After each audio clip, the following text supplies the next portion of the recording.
Nagkapirmahan na ng Memorandum of Agreement sa pagitan ng National Water Resources Board o NWRB, DENR Cordillera at Baguio LGU.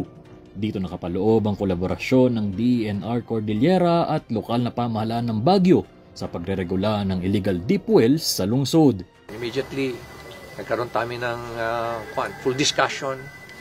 So, Baguio City will be working closely with DENR kasi meron silang enforcement group pala rito na WARUS. Hindi man na-deputize ang lungsod, magiging parte naman ito ng Water Resources Utilization Section ng DENR Cordillera.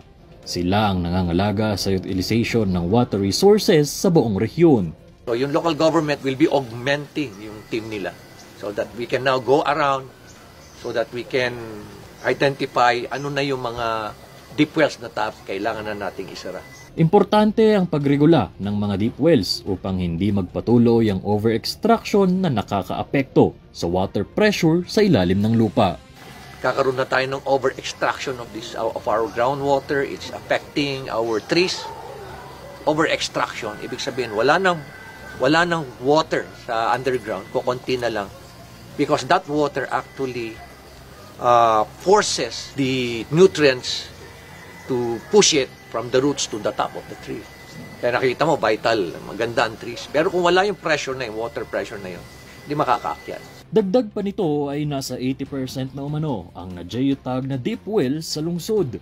Magsasagawa ng evaluation kung alin sa mga ito ang dapat isara.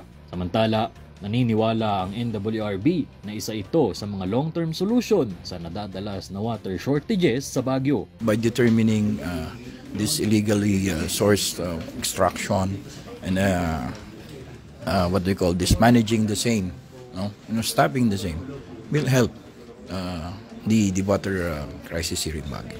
Paglilinaw ni Mayor Magalong na sa NWRB manggagaling ang mga guidelines para sa pagpapasara ng mga illegal deep wells.